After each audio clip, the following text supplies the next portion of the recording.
नमस्कार, आईपीटीएम में आपका स्वागत है। ये पेरोल विशेषज्ञ अजित के नेतृत्व में हुए पहले पेरोल कक्षा सत्र का एक सारांश है। आज हम इस सत्र की व्याख्या करेंगे, इसे समराइज करेंगे ताकि पेरोल सीखने वाले स्पष्ट रूप से समझ सकें कि क्या कवर किया गया था और अपने करियर के लिए बेहतरीन सीखने के अवसरों का पता लगा सकें। तो चलिए सीधे मुद्दे पर आते हैं। हमने देखा कि सत्र की शुरुआत हुई कंपनी बनाने की, मतलब बिल्कुल बेसिक बातों से। हाँ बिल्कुल। आखिर पेरोल प्रोसेस करने से पहले कंपनी तो होनी चाहिए। सही बात है। और भारत में कंपनी बनाने के लिए कम से कम 2 डायरेक्टर्स चाहिए। एक शर्त यह है कि उनमें से एक भारतीय नागरिक होना चाहिए। अच्छा। और यहाँ 2 जरूरी चीजें समझनी थी। डिन मतलब डायरेक्टर आइडेंटिफिकेशन नंबर और डीएससी यानी डिजिटल सिग्नेचर सर्टिफिकेट। ये आजकल लगभग हर सरकारी फाइलिंग में, खासकर वो MCA ministry of corporate affairs के साथ जरूरी है। संक्षेप में प्राइवेट लिमिटेड और लिमिटेड कंपनी का फर्क भी समझा, मतलब फंडिंग और नियमों के पालन के लिहाज से क्या अंतर है। हाँ, वो पेरोल सेटअप पर असर डाल सकता है। बिल्कुल। और ये एमसीए और सेबी जैसे नाम भी आए थे, ये कौन है और पेरोल वालों को इनके बारे में क्यों पता होना चाहिए? मतलब थोड़ा सा आइडिया। देखिए, एमसीए तो है कंपनीज के लिए नियम बनाने वाली संस्था, कंपनी कैसे चलेगी, क्या नियम होंगे वगैरह। और सेबी वो शेयर बाजार का रेगुलेटर है, खासकर लिस्टेड कंपनियों के लिए। ओके। पेरोल के रोजमर्रा के काम में शायद इनका सीधा दखल न हो, पर कंपनी किस तरह की है, लिस्टेड है या नहीं, उस पर कौन से नियम लागू होते हैं, ये जानना जरूरी है। ठीक है, तो कंपनी बन गई, कुछ नियम पता चल गए। अब आते हैं सबसे जरूरी चीज पर, पैसा और टैक्स। सत्र में कानून बनाने की प्रक्रिया की भी बात हुई थी। सभा से पास होकर राष्ट्रपति की मंजूरी के बाद एक्ट बनते हैं, कानून बनते हैं। पेरोल के लिए सबसे अहम है टैक्स कानून। देखिए, 2 तरह के टैक्स होते हैं, डायरेक्ट और इनडायरेक्ट। हाँ, जीएसटी वगैरह। हाँ, जीएसटी इनडायरेक्ट टैक्स है, लेकिन पेरोल का सीधा वास्ता है डायरेक्ट टैक्स से, यानी इनकम टैक्स, जो सीधे व्यक्ति की कमाई पर लगता है।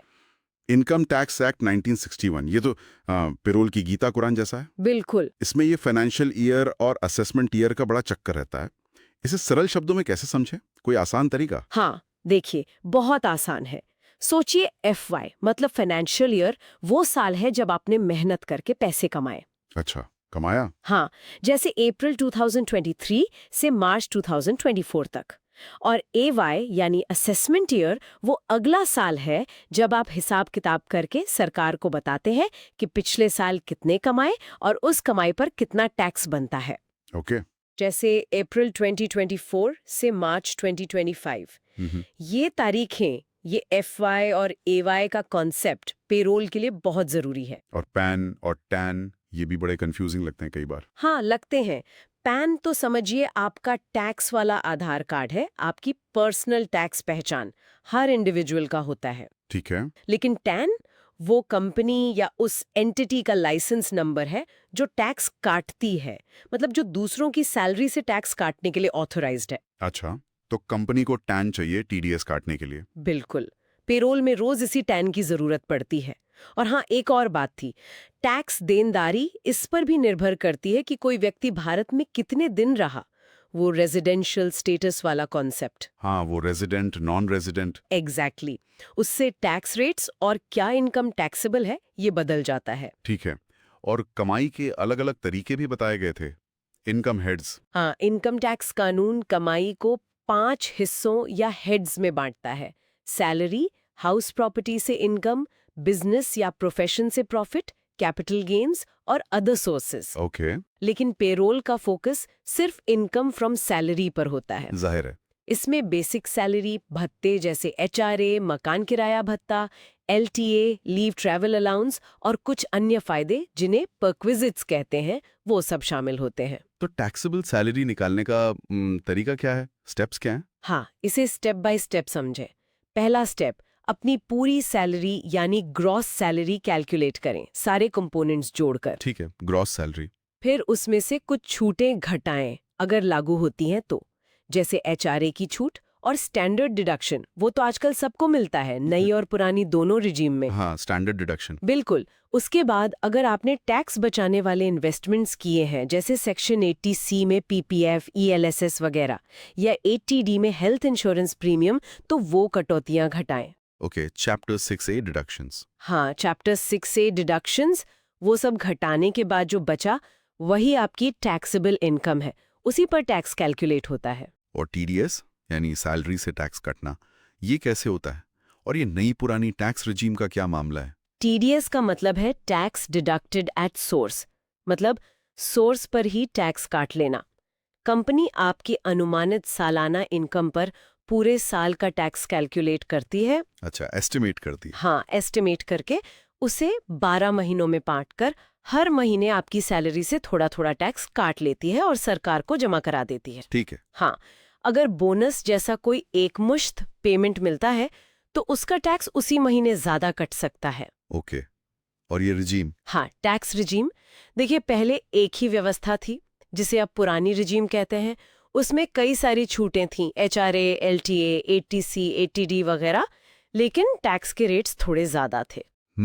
अब एक नई रिजीम भी है जो असल में अब डिफॉल्ट है, मतलब अगर आप चुनते नहीं हैं तो आप नई में ही माने जाएंगे। अच्छा, ये डिफॉल्ट है अब। हाँ, इसका फंडा है सिंपल रखो, टैक्स रेट्स कम है, स्लैब्स अलग है, लेकिन ज्यादातर छूटें जैसे HRA, ATC की कई कटौतियां वो नहीं मिलती। तो फायदे कम, रेट कम। हाँ, कुछ ऐसा।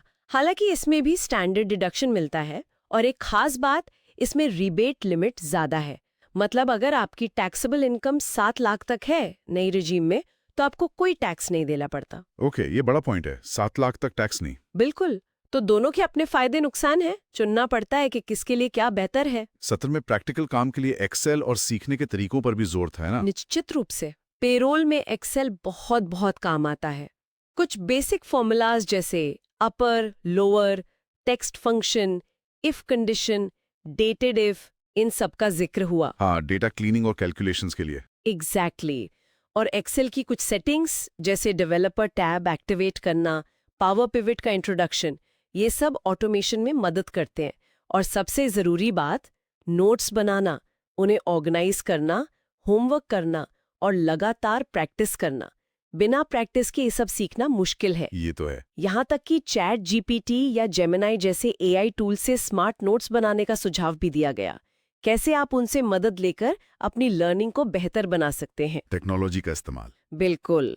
आखिर में पेरोल में करियर के मौकों पर भी बात हुई, जैसे कंसल्टिंग में जा सकते हैं या HRMS सॉफ्टवेयर की टेस्टिंग वगैरह में भी काफी स्कोप है। वाह, तो ये था सत्र 1 का एक तरह से पूरा निचोड़।